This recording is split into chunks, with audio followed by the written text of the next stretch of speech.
Welcome to the deep dive. You know how much I love getting lost in a good book, and this time it's your turn to come along for the ride. You sent over some fascinating material on the I Ching, the ancient Chinese text, that's kind of shrouded in this aura of mystery. So consider this our deep dive into its wisdom. It's definitely a text that invites exploration. Right. I mean, I'll be honest, my first thought was fortune telling. Okay. But as we dug into your sources, I was struck by how much more there is to the I Ching than meets the eye. It's got these surprising connections to history, science, and even personal development stuff that's relevant to anyone, even if you're not into divination. That's what makes it so fascinating.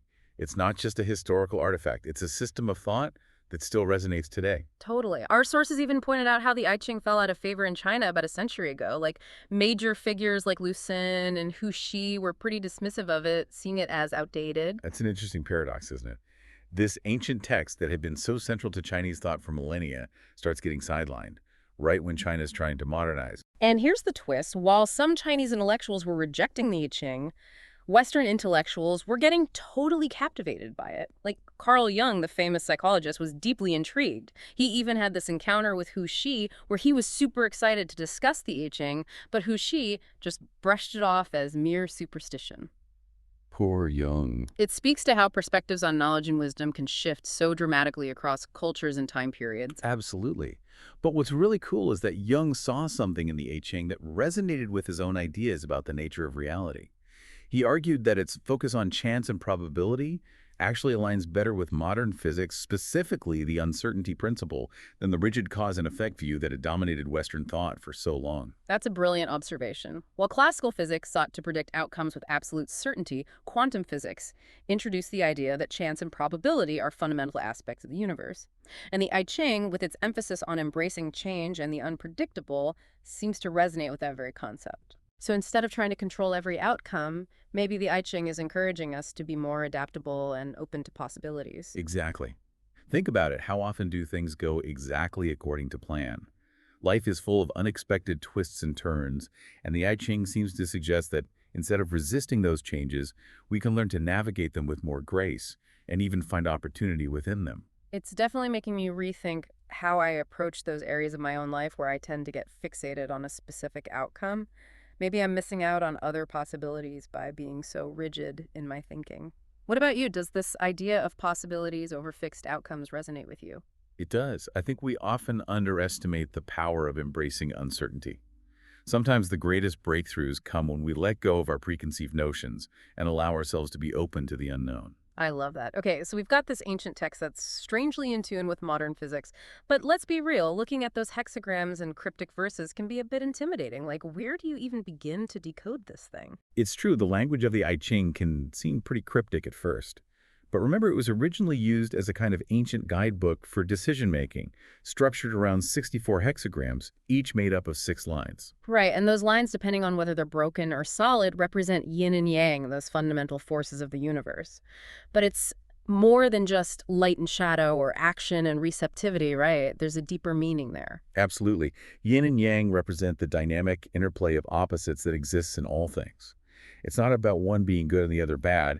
It's about recognizing that both forces are necessary for balance and harmony. Think of it like breathing.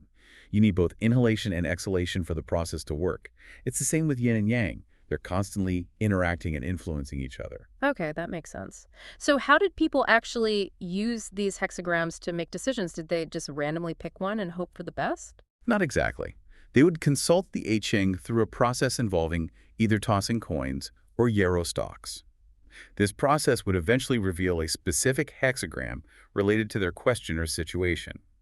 Now, the key here is that the I Ching doesn't predict the future. Instead, it provides insights into the current situation, the forces at play, and potential paths forward. So it's more about understanding the present and making wise choices based on that understanding rather than trying to see what's going to happen down the line. Precisely. It's like having a roadmap, not a crystal ball. The I Ching helps you understand the terrain you're navigating, but it doesn't dictate your destination. Okay, that makes sense. It's about guidance, not fortune telling. Our source even gave an example with the ton hexagram. Yeah.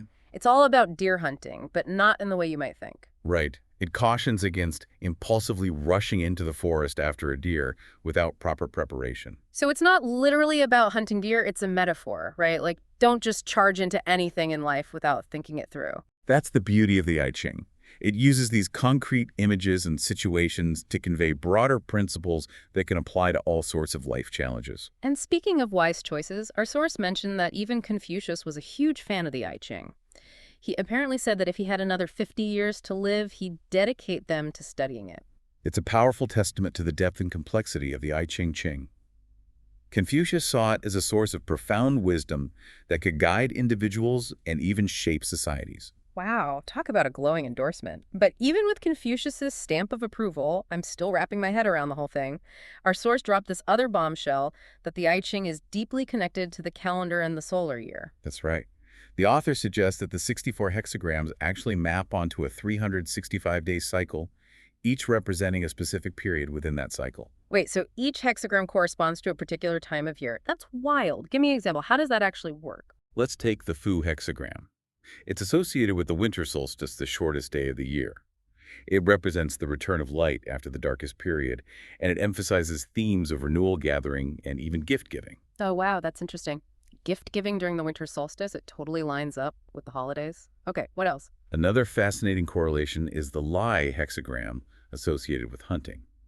It aligns with the time around the Jingzi solar term, which marks the awakening of insects in spring. This is when animals become more active after winter, making it a time for hunting. The imagery of the hexagram itself, with its emphasis on fire and clarity, also connects to the increasing sunlight and warmth of this period. Okay, I'm starting to get it. So it's not just some random collection of symbols. There's this intricate connection to the natural world and the cycles of the year. Exactly. And recognizing these patterns can be key to understanding the I Ching. It becomes like a giant mnemonic device connecting these abstract concepts to the rhythms of nature. It makes you wonder how deeply the creators of the I Ching were observing those very cycles. Like they were trying to map out the patterns of nature and how we fit into them. Okay, but beyond these connections to time and nature, our source also mentioned that the I Ching can be used to understand historical figures and even ourselves. That's right. The author suggests that each individual might be associated with a particular hexagram based on their personality, life experiences, and even their place in history. So like each of us has a personal hexagram. How does that work? Do you just pick the one you like best? It's not quite that simple. The author uses a system of analysis to connect individuals to specific hexagrams based on their characteristics and actions. For example, they link the Chinese scholar Kingdom Wei with the Guan hexagram, which emphasizes observation. Right, which makes sense for a scholar who's dedicated to observing the world and seeking knowledge. What about someone like Lu Sun, the writer who was critical of the I Ching? What hexagram does he get? The author associates him with the Dun hexagram, which symbolizes withdrawal or retreat. This aligns with Lu Sun's tendency towards critical thinking and his preference for isolating himself from mainstream society. Interesting. So it's not about judging whether someone is good or bad, but rather understanding their motivations and how they interact with the world. Exactly. It's about recognizing the different ways in which people approach life and how those approaches might be reflected in the patterns of the I Ching. Our source even connected Stephen Hawking to the Ton hexagram, the one about new beginnings and overcoming obstacles, which, considering his groundbreaking work in physics and the physical challenges he faced, seems pretty spot on. But honestly, this whole idea of personal hexagrams, it makes me wonder, is it just a fun intellectual exercise, or could it actually offer some real insights into who we are? I think it can be both. It's certainly an intellectually stimulating way to think about ourselves and our place in the world, but it can also be a powerful tool for self-reflection. Okay, explain that. How could it help us understand ourselves better? Imagine discovering that your personal hexagram emphasizes themes of creativity and innovation. That might explain why you feel drawn to artistic pursuits, or why you're always coming up with new ideas. So it's like the I Ching gives you this framework for understanding your natural inclinations and how you approach the world. Like instead of just saying, oh, I'm a creative person, you can actually see those tendencies reflected in this ancient system of wisdom. Precisely. And that understanding can be incredibly empowering. It can help you identify your strengths, navigate challenges more effectively, and even make choices that are more aligned with your true nature. Okay, I'm starting to see how this could be more than just a novelty. But wait, there's more, right? Our source mentioned that the I Ching is connected to space as well as time. That's right. The I Ching doesn't limit itself to the temporal dimension. The author points out that the hexagrams can be mapped onto geographical locations too. Whoa, okay, my mind is officially blown. So not only is each hexagram connected to a specific time of year, but also to a specific location on Earth? Yes, it's truly remarkable. For instance, the author observes that the Leali hexagram, which we talked about earlier in connection to hunting, also coincides with the 35th parallel north, a latitude known for its many civilizations throughout history. Wow, so there's this whole spatial dimension to the I Ching that we haven't even touched on yet. Give me another example. Well, there's an intriguing correlation between the Zen hexagram, which represents thunder and shaking, and a major earthquake zone. Okay, I'm officially down the rabbit hole. It's like this ancient text is mapping out not just time, but the entire fabric of reality. And our source went even further, hinting that we each might have spatial preferences based on the I Ching. That's right. It's this idea that we might gravitate towards certain directions or locations based on our own unique energetic makeup. Spatial preferences, what does that even mean? Think about it. Do you feel more energized in certain environments? Are there places you feel particularly drawn to or repelled by? You know, now that you mention it, I've always felt this strong pull towards the ocean. Like being near water just makes me feel calm and centered. Could the I Ching offer any insight into that? It's certainly possible. Your personal spatial code, as revealed through the I Ching, might offer clues as to why you feel such an affinity for coastal areas. So if we could understand our own spatial code, could that help us make better decisions about where to live, where to work, or even where to travel? Like, could it be a guide for finding the places that best support our well-being and help us thrive? It's an intriguing possibility and one that definitely deserves further exploration. But before we get ahead of ourselves, let's circle back to what we've been discussing. You started this deep dive with a healthy dose of skepticism about the I Ching, and I think that's a valid starting point for anyone encountering this ancient text. Yeah, I definitely went in thinking it was all about fortune telling and vague predictions.